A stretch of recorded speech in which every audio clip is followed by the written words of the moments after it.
Hi, and welcome to VIBEZ Daily. This is a daily devotional curated by VIBEZ Church to help you practice the way of Jesus and be all that God has called you to be.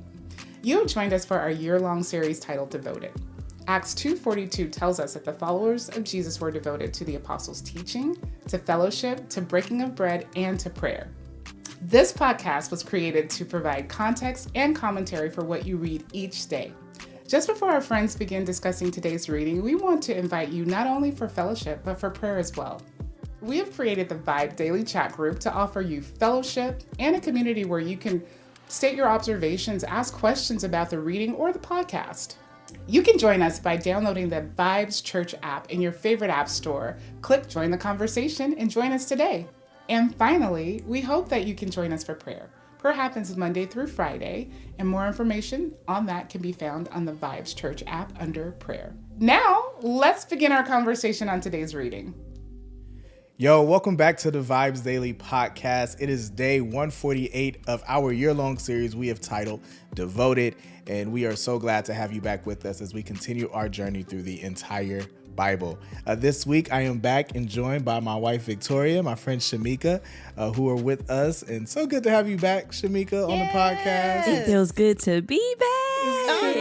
It's been a minute. Yeah, I'm a whole mother now. I know, a new mom. Got a whole newborn, yeah. It's so awesome. Yeah. And she's a princess. Oh. She's just amazing. as darling as ever. I mean, if I do say so myself. She is.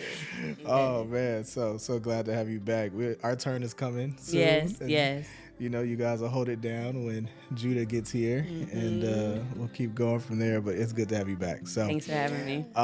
yeah, so we're back here. As always, love to start our week with a question.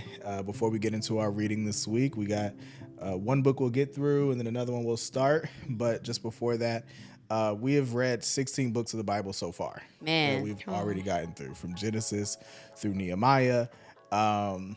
And I don't know about you all, but just going through it this time has been just interesting. Like, I feel like I've just learned so much, so many things that despite having read the Bible and all of this before, I feel like it's been so different in the way that it's been open. So I'm curious, from the first 16 books that we've read so far, what has surprised you most about God? Like, what has just been something that as you've read it, you're just like, I don't know if I ever saw God that way, or believe that about him, anything of that nature. Yeah. I have one, and it's been fresh on my mind since we had service today. But one of the things that really stuck out to me this time around was seeing God's faithfulness when he had every reason not to be. Yeah. Like, I keep thinking about just his desire for them to only serve him, not to prostitute themselves to other gods, and just really make him their only God, and to put down these idols and everything. And I'm just like, man, like, they wowed out time after time after time after time, yet God still pursued them and still gave them that invitation and opportunity to come back to him. Yeah. And the reason why that's just so wild to me, because I'm like, one, if it was me, they would have been out. I would have been gone. I would have been severed ties with them. And I just think about even being in a relationship and in a marriage specifically. Right. I don't think I can honestly say that if I was cheated on consistently, if I would just be so generous to go back and be like, okay, we can try again. Yeah. All right, let's do this again. Knowing that it's a possibility that it's actually going to happen again. Yeah. Because this is a problem. Yeah. And so I think about that, and even think about our union and our marriage with God now. And it's the same thing. Yeah.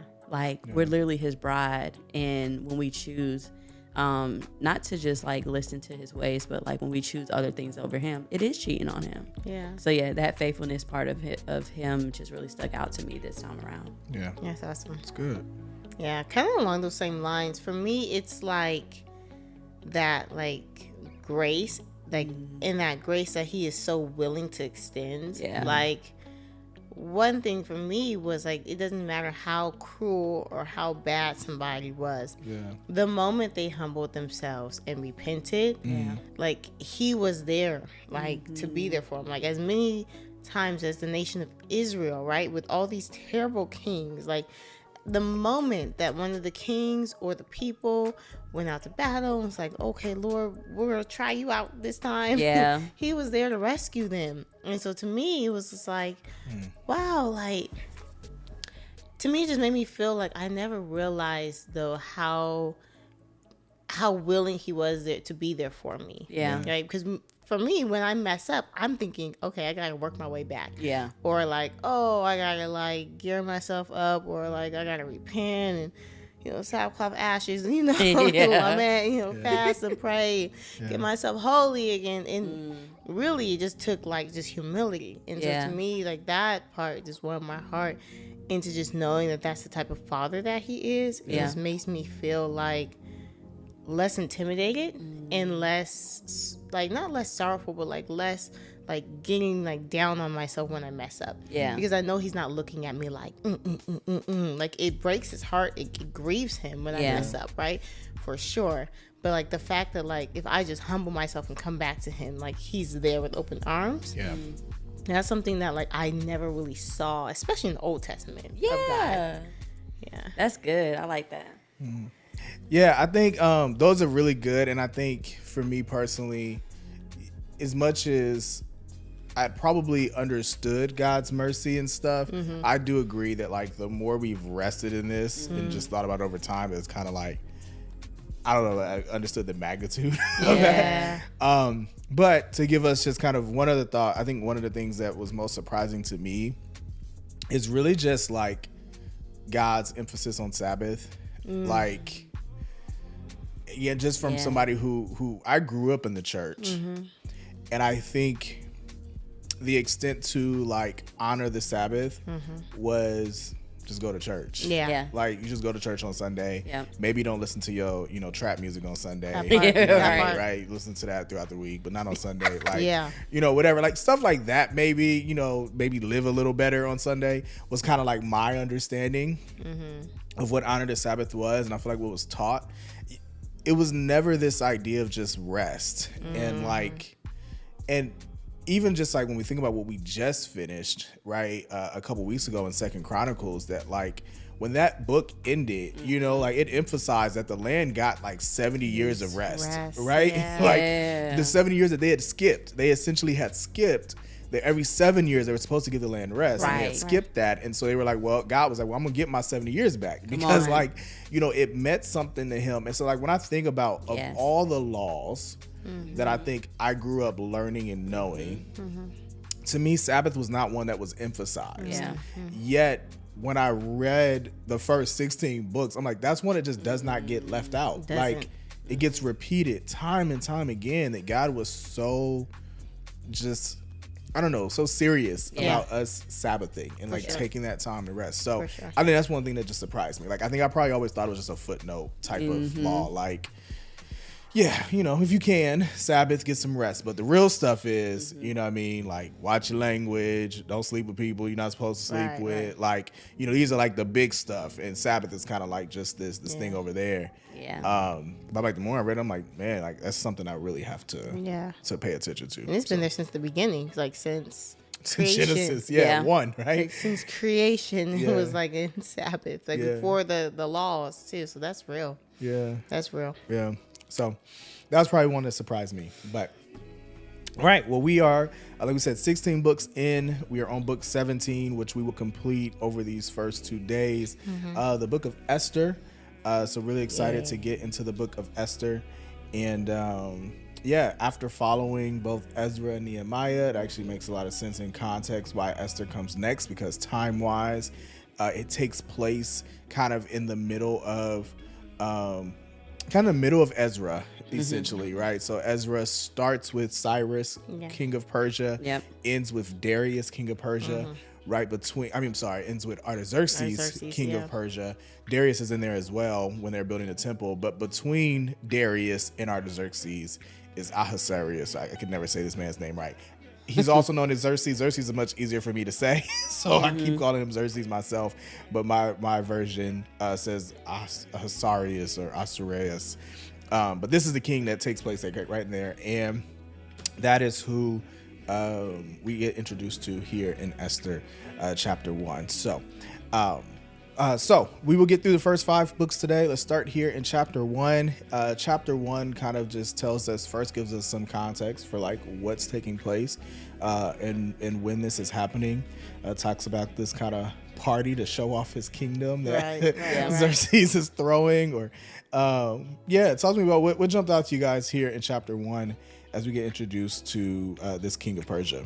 Well, the first thing, I would say one of the things that jumped out to me that I didn't really realize beforehand about King Xerxes was I feel like he kind of had a little problem. Like he had a thing for like the ladies and they had to be beautiful. And it almost was given like, I want this trophy wife to just show off to people and like almost kind of probably to make himself look good too.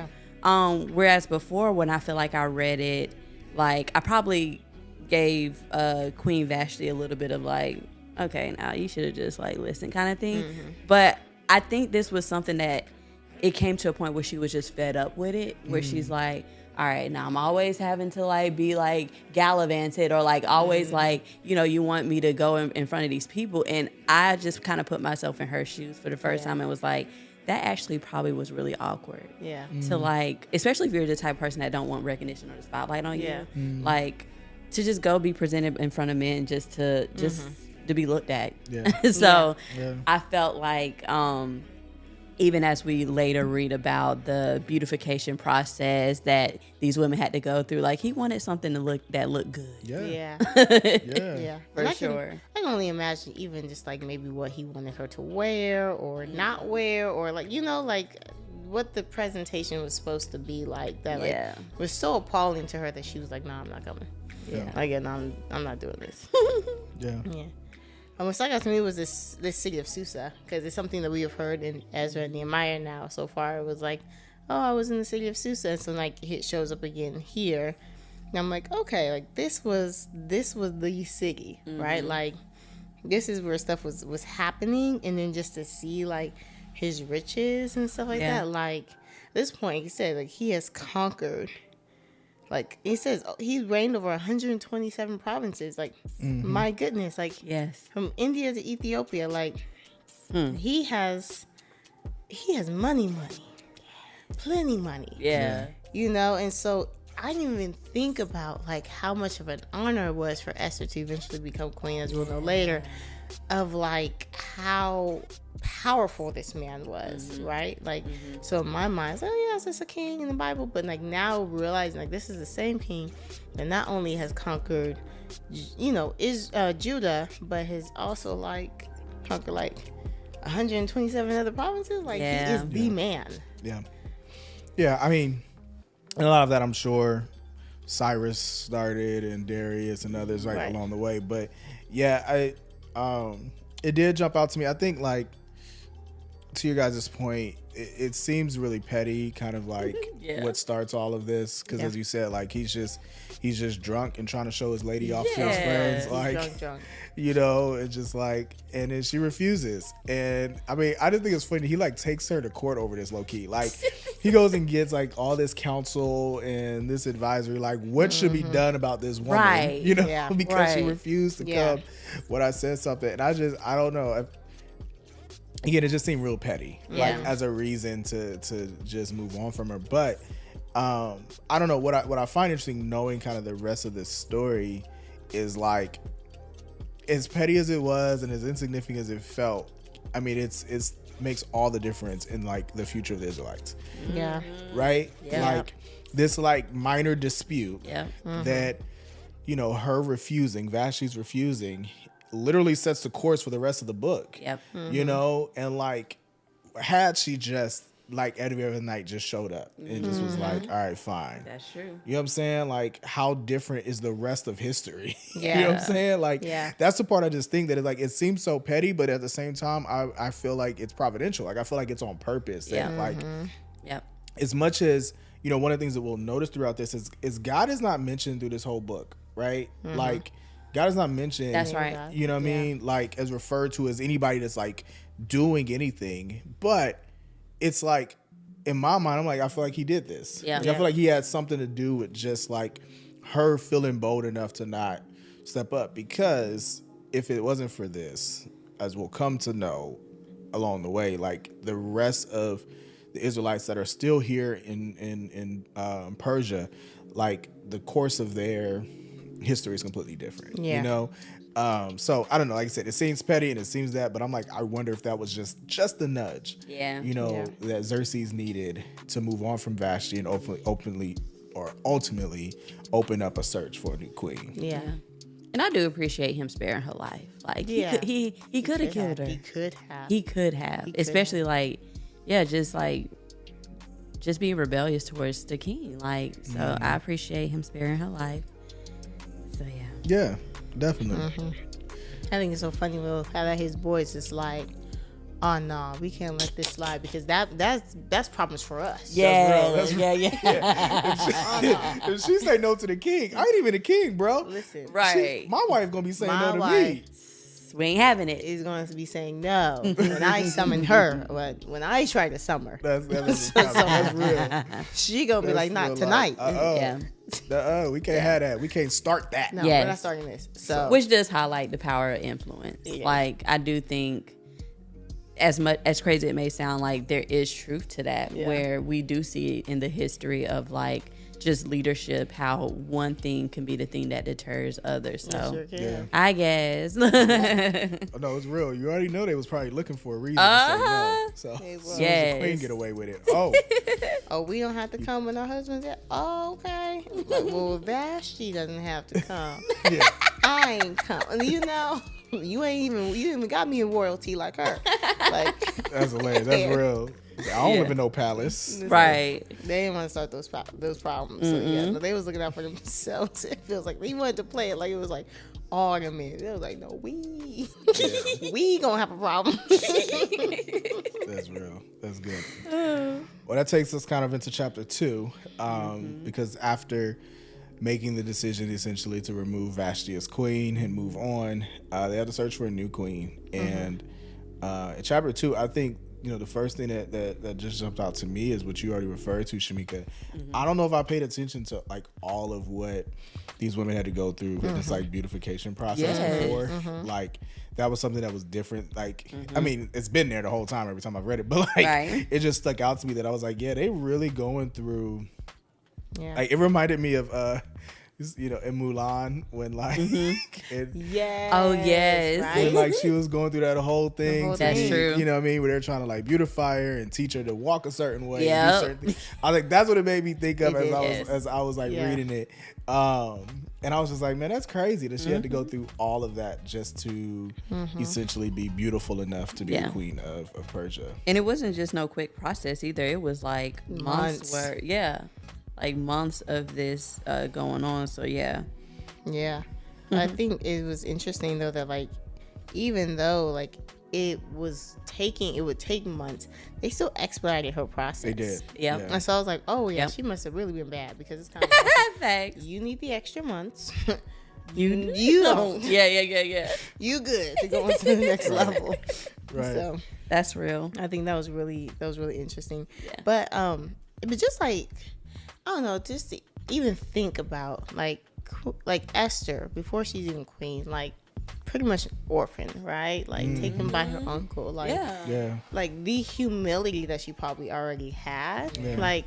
That's good. Because what if she didn't? Like, what if she did have her parents and they were like, you know, there was no shame. She was paraded around probably because she was probably the baddie in the town. Like, you know, what if like there was no humility in her? That like she probably when she got there wouldn't have acted and conducted herself the way that she did.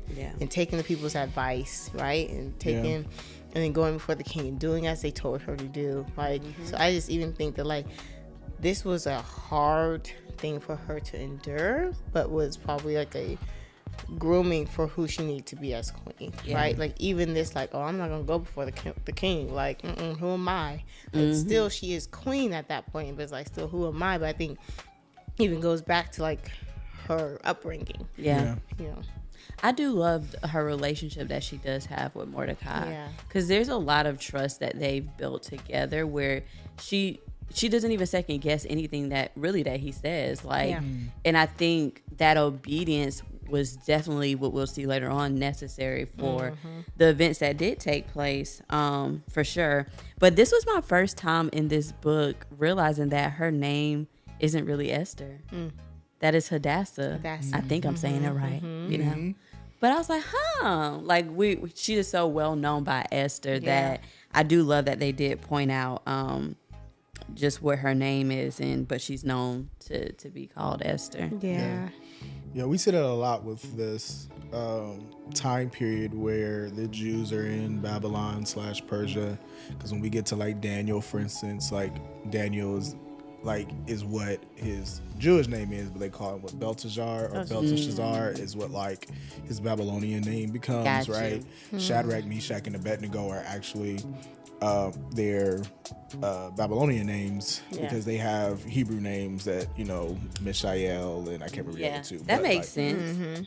Yeah, so while they're in this captivity, there's this season that they essentially carry two names, which I did think was interesting. Yeah.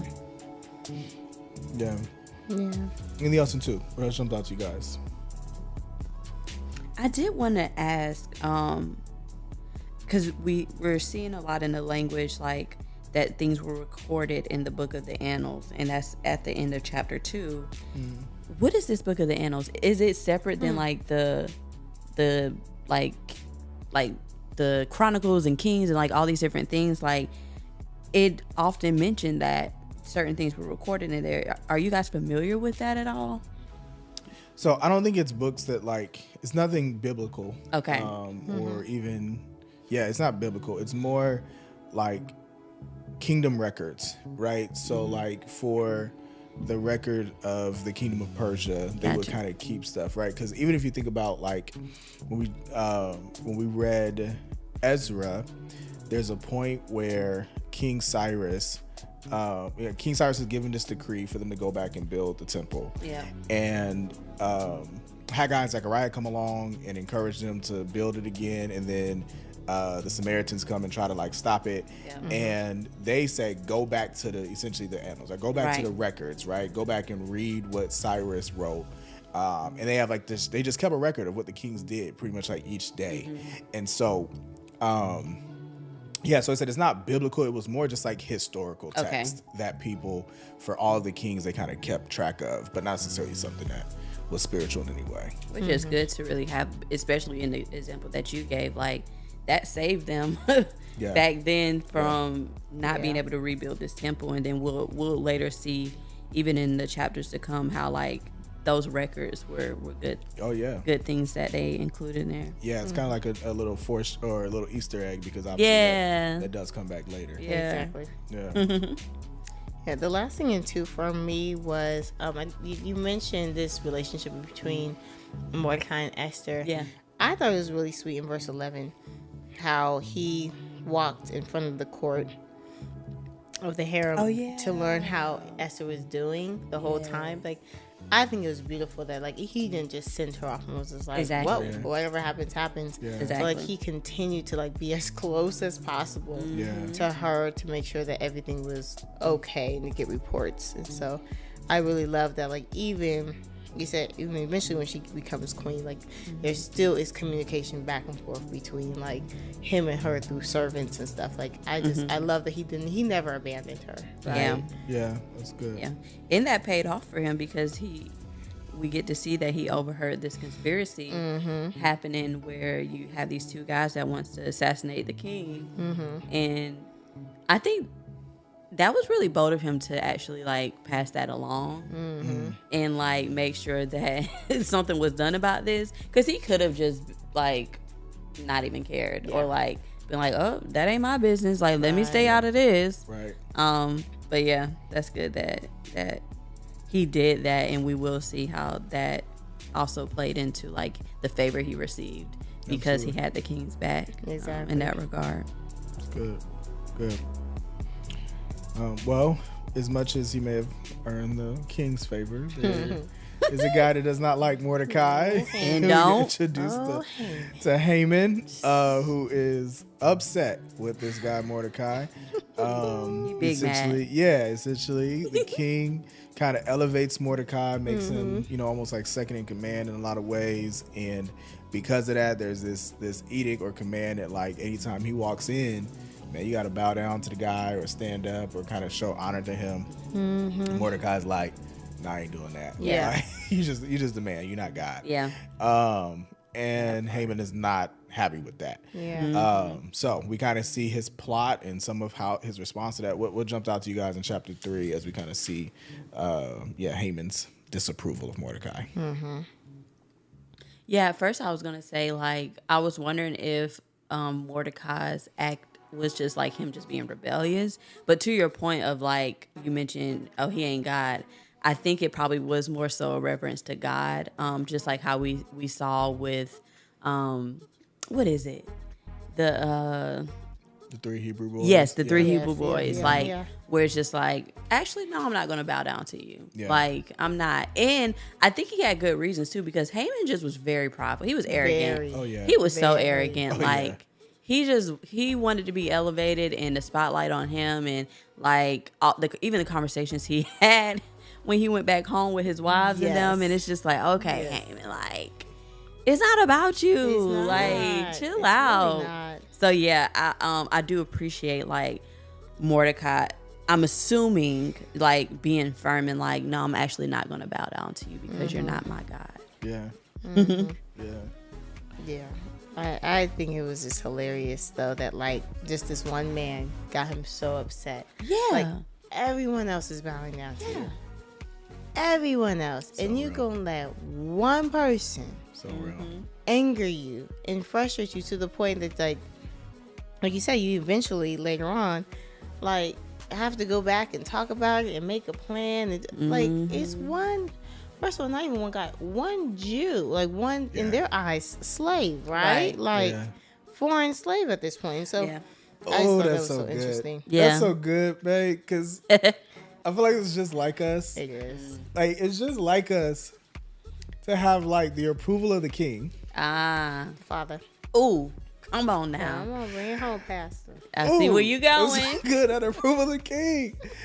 And be mad because of the opinion of a man. You know what I'm saying? Like, Ooh, That's oh, that's so good. come That's on. real. Because, like, legit, man, King Xerxes made him second in command, elevated him, Yeah. chose him above Yeah. everybody He has else, everything. man. He has Gave him everything. all the honor. Like, legit said, man, whatever you want, like, do. Yeah. Even when he comes back and he's upset, he's just like, yeah, whatever you want to do, man, take care of it, handle it. Yeah. And put my name on it. Right. Stamp my name on it. Put my name on it. Yep. Like, I'm behind you. And he's so hot over this one man's opinion. One. Oh, that's Yeah. so. It's a reality check for us. Oh, It's what we let bother us. Yeah. What we let get under our skin, or like what somebody says about us, or somebody thinks about us. So good. Like it doesn't even matter. Yeah. That's so good. Yeah. Yeah. And And it it leads to his downfall. I was just about to say that. You took the words out of my mouth. It led to his downfall. Man. Because if he was just secure, man, and just Come like on. the king believes in me. Yeah. I don't even care what you think. Don't matter. His story would be Let different. me just keep on going. Yeah, because you don't even matter. His story will be different. Oh It would goodness. be. Yeah. You really brought that back home, Eric. That's Come crazy, on now. man. Yeah. That is so good. Yeah. That's It's so good. one man. You approve of the king. He worry about this one man. Yeah. Oh man. That's crazy. That's good though. And speaking of crazy, like the fact that he was willing to use his own money and wealth to pay for the assassination of the Jews, like he was real serious about So this. serious. Like you willing to put your money on this Everything. again for one person. Yeah. You go after all of them over one cat. That's like you have a Yeah. problem, sir. Yeah, Yes. you do. You do. Yeah. That's ego, man. Mm-hmm. That's ego that's pride. There's a lot going on there. Yeah. So he like creates this big old upheaval, which shocked me though is this last sentence of the chapter. Like he sends this decree thing out, right? And now everybody, it says like in the last verse is like the city of Susa was thrown into confusion. Like everybody's, in shambles, but he and the king sit down to drink. They chilling. Right. Like, that's how powerful you are. Yes. You send this off. Yeah. You got the whole city in upheaval. Yep. Yeah. They wild. And then they worried, I'm just gonna go scared. and just have some wine with the king. Yeah. And relax. Yeah. Yeah. And I was just like, y'all just over here chilling. Sure. For now. Yeah. For now. Just because you can. I two things that stuck out to me. I do like, it starts in verse 8, just his description of the Jews. He said, there's a certain people dispersed among the peoples in all the provinces of your kingdom who keep themselves separate. Yeah. So that stuck out to me, just that he knew that they were set apart. Yeah. He said their customs are different from those of all other people, and they do not obey the king's laws. Yeah. And like he's pleading his case to King Xerxes, but what he's also shown is that like they are set apart. They are. Yeah. They do serve a different God. Yeah. Like they're not just gonna like bow down to any and everything. And I love seeing that little nugget in here because that is something that God desired from them anyway. Yeah. Was for them to look different and for them to not be just put in this whole bowl with every other nation and every other people as being the same. So I appreciate seeing that for sure. And there was something else that had stuck out to me. Let me read further down. The other thing that stuck out to me was when he casted a lot to see when he wanted to have this happen. It was going to be a whole year later, basically. Yeah. So you mean to tell me, like, we got to endure this whole year knowing that one day y'all going to come in after us. Like, I didn't realize that. It seemed like just reading it before it was a quick thing that happened. Like, okay, in a couple of weeks or, a couple of days later, this is something that happened. But to know that, it was set to happen on the 12th month, they say. Absolutely. Like, basically December. Yeah. And I think they were in December at the moment. So a whole year later. Yeah. That's I crazy. feel like that was the Lord. Like, let me get time to set up and do what I gotta do. Yeah. Or you can cast these lots if you want to on my people. Right. But it's gonna be as far out as possible. A whole nother year later. Yeah. Man. Which you still got to sit there that whole year looking at him not bowing down to you. So if you mad now, you gonna be even bigger mad for a whole year. We do eventually see he pushes those buttons to the point that he gets pretty upset. That's kind of Yes, that is real funny though, Yeah. guys. Like, yeah, you about to. He still ain't gonna bow down to you for a whole year. Facts. So as we jump into chapter 4, this news obviously is sorrowful for all of the Jews as well as Mordecai specifically. And yeah, man, he kind of has to deliver this message to Esther. Seems Esther is just like unaware of this edict that's gone out, right? Because she's in the, I guess in the palace, right? She doesn't even know what's happening. So they have to give her a copy of what was written. Yeah. And they kind of go back and forth. He encourages her to do something about it. What do you guys think was interesting in chapter 4? Yeah, I think it's so interesting that my Bible says that in verse 8 that Mordecai had sent the copy, like you mentioned, but they were like, show it to Esther and explain it to her and command her to go to the king. Yeah, I think it was so interesting that Mordecai is still like, no, y'all need to tell her she need to go. Like this command of the queen, was really funny to me. Yeah, like, he's still her. It's like he's still her dad. He's still like, dad. Yeah. Hey, girl. Listen. Yeah. I need you to listen. Right. Listen. This is important. Now. Yeah, so I think that was so funny, but Yeah. But I do think like the odds are really interesting. That like she rebuttals and like, I might die if I go. And he's like, okay, you might die if he doesn't like extend the scepter to you. Yeah. But you will die if you don't go at all. Like it's a possibility you might die if you don't do this. Yeah. But if you don't abide by this, don't act like you're not gonna be safe. Like, don't act like you're gonna be free in the clear. Like, you will die too. Yeah. I was gonna say like the beginning, seeing Mordecai's heart and how he really was in distress. Like, you get to see like, I mean, he's not just crying for himself. Like, he understands like, this is my people, like that are about to be taken out, and it tells us that he, you know, tears his clothes and he puts on ashes, and he's just wailing like at the entrance for a long time, and just mourning and grieving. And it even says like there was a great mourning among the Jews with fasting, weeping, and wailing. And like, man, like these people were really like, it was just a sad moment for them. Like, I just imagine like it just being this gloom, just that was just taking over them as a result of hearing like we're about to be, this is it. It's about to be the end for us. And so I do love, again, just seeing the heart of like the weight of what this meant, but also Mordecai letting Esther know that like, hey, the faith of like, God is going to do this regardless. Like, I have faith to know that he's going to deliver us and bring us out.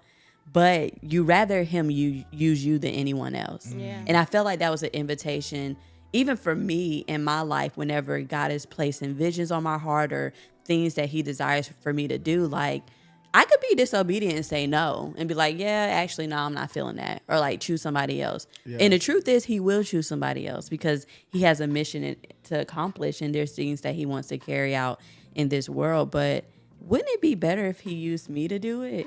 And not even on no like arrogant, like prideful like stance, but like it's an honor to be chosen. Like it said, like the scripture says, for such a time as this, like it's an honor to be chosen to set history. Like in motion. Like that was one of the things that stuck out to me for sure. And it's just like, even beyond just the honor, I think it's the purpose.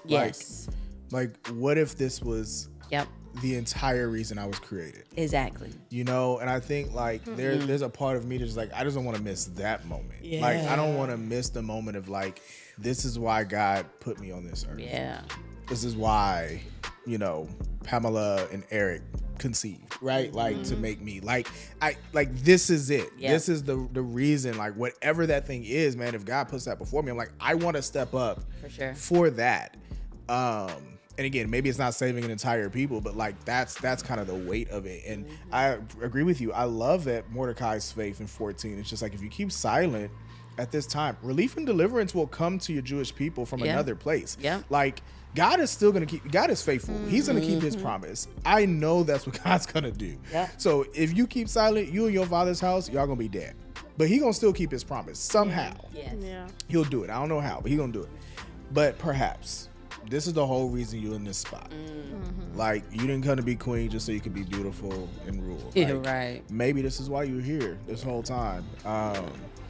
And so, yeah, man, it's obviously that verse is extremely popular and famous, right? That such a time as this.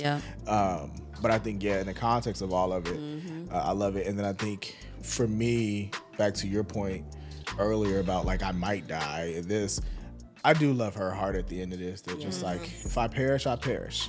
Like, I'm gonna shoot my shot. If I die, I die. But like, I'm not going to miss this moment. Like, I'm not gonna let it go by without at least trying and then giving it a shot. Which that part of if I perish, I perish, for some reason Ruth came up for me. Like, just when she's talking to Naomi and talking about like, hey, no, my God is going to be your God. Like, I'm going where you going. Like, it just was kind of giving that vibe for me of like, she's willing to put her life on the line.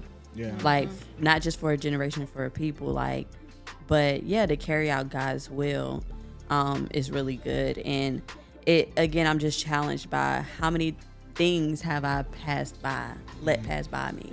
Or, you know, oftentimes we're like, what is my purpose? What do you want me to do in this world? And I'm sure there's plenty of times where he's like, do this. And we let that moment be missed. And at the end of the day, we got to give an account for that. Like, he'll be, when we meet him, he's like, all right, remember that one time, Eric, you know, you good with the dates. May 14th. 6 p.m. I told you to do this. That's hilarious. Oh, that's so funny. But yeah. Yeah. I just love her heart. Like you said, like this call to action to fast and pray. I feel like he reminded her of the God that they serve. Right? Like you might be in the palace with all these different idols or whatever. They got remember we serve this God, and he doesn't mention God, right? In that way, explicitly. But the fact that she's like, okay, let's go back to the basics. Let's fast and pray.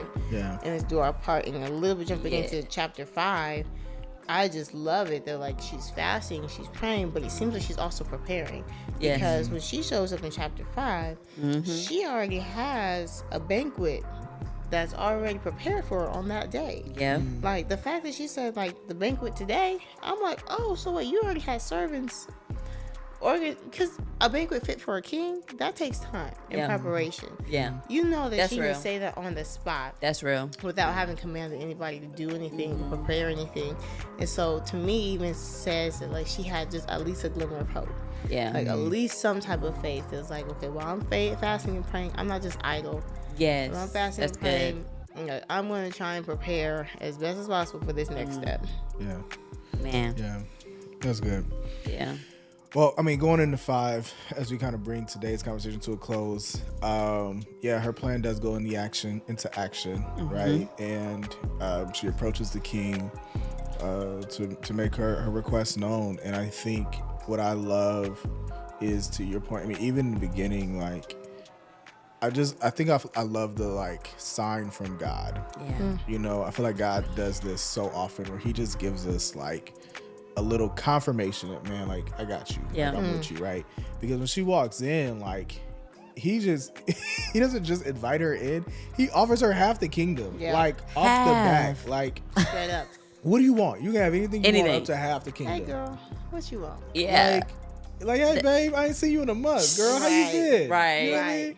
What you want? Anything you want up to half this kingdom. Like, and I feel like that just immediately just, in my mind, if I'm Esther and I walk in and I hear that, I'm just like, oh, I got favor. For sure. I got favor. Yeah. Like, oh, if he loved me enough to give me half the kingdom, he ain't gonna let me die. You know what I'm saying? Like, and thank you. Like, that's just like, I just feel like that's that confidence that gives you like, okay, I took the first step to actually approach him. God did the rest from there. You know what I'm saying? Like, God gave me favor, and now I know I got all I need. And I think that, to your point about even that purpose piece, like walking in that, I think most of the reason we miss this because we're afraid of whatever, will happen.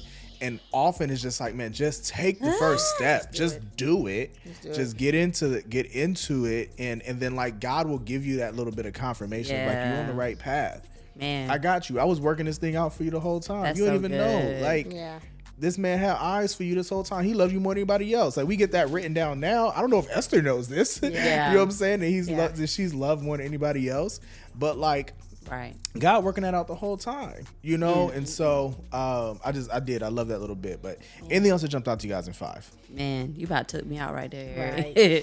That's good. I like how you just acknowledged that fear portion. And even just speaking to like this whole process, I think a lot of times when we're dependent on our own strategy in our own way, there is so much room for failure. So much. But again, the fact that she started this off of like, I'm going to seek the Lord and we're going to fast and pray and like set that tone, I think is great. And the very thing that she was afraid about, like, he need to hand me the scepter for me to even like be able to request anything. Boom, happened right then. It was handed over. So that was pretty good. And who knows, like, in that time of fasting and prayer, maybe God did give her the strategy to prepare this banquet. Like, go ahead and fill their bellies up and get them a little drunk. Get them a little drunk. But yeah, because Haman, it definitely says in verse 9, like, he was all happy and in high spirits. Oh yeah. He sure was. He was feeling good. He was feeling real good. So, and I love that the king said like to go get Haman quickly. It wasn't like he was like, oh, okay, Esther, I guess we'll get around to your banquet. He was like, no, like, go get Haman. She want Haman. Someone quickly go get Haman so we can go to my boo's banquet she done made for me. So, but to that point, Haman's feeling good. He goes home, and this is the part we were talking about earlier, where like he is hot. Yeah. Because he sees Mordecai on the way. So you used to have this big old good time, and now you come home hot and frustrated. Still over him. When you have a plan in action to kill him and all his people. Right. But again, I think Eric said this earlier because when he goes into this little rant with his wife, like he's talking about like, man, I was the only person that was invited to accompany the king. And like, he's acknowledging all these good things. Yes. Yet we always focus on the negative. Yeah. And again, like, I can't even throw shade at Haman because I'm like, wait a minute, this is me. Like, let me look at all these times that God has blessed me, all the things he's brought me through, all the things that he's continuing to keep me from. Yet it's this one valley, this one season, this one instance where things are rough or they're not what I like for it to be. Yeah. And yet I'm more so focused on that than the goodness. Yeah, right. And so, yeah. And I think it's hilarious who he's talking to. He talks to his wife and his friends. Two people who know all this stuff already. Yeah. They're probably looking at him like, I know how many sons you have. I can gave birth to them. What you talking about? I know the wishes you have. I'm over here counting your dollars while you at work. Like, But it's probably why they give him the plan. They're like, look, will you please stop talking about this, man? Because they're tired of it. They're sick of it. Build this gallows. Take care of it, man. Just get rid of this guy. I'm tired of hearing about Mordecai. Just hang him. Okay? Just get rid of the guy, man. He is ruining our night. Okay? You're supposed to come back, chill, kick it. You just had a good time. Now you we came in. Yeah. You came in and ruined our vibe here at the house. Yeah, you gotta talk about all the things you have again. We over you. Yeah. Man. That's good. Well, that's where we end up here at chapter 5. Kind of leave off with this cliffhanger of sorts as we go into tomorrow on now. You know, Mordecai, they're planning to hang Mordecai here soon. So we will see kind of what happens next in chapter 6 and how the rest of the story goes. We actually finish all of Esther tomorrow, 5 more chapters. But thank you guys for your comments, your thoughts, and that. Thank you guys for joining us. Hopefully this was helpful to you and as you read it. Come back and see us tomorrow as we'll pick up in chapter 6. But until then, you guys take care. Thank you for joining us for the VIBEZ Daily podcast. Be sure to like, comment, and subscribe on your favorite podcast platform or download our favorite, the VIBEZ Church app. Visit vibes.church/devoted for additional episodes, notes, details, and the latest merch. Join us next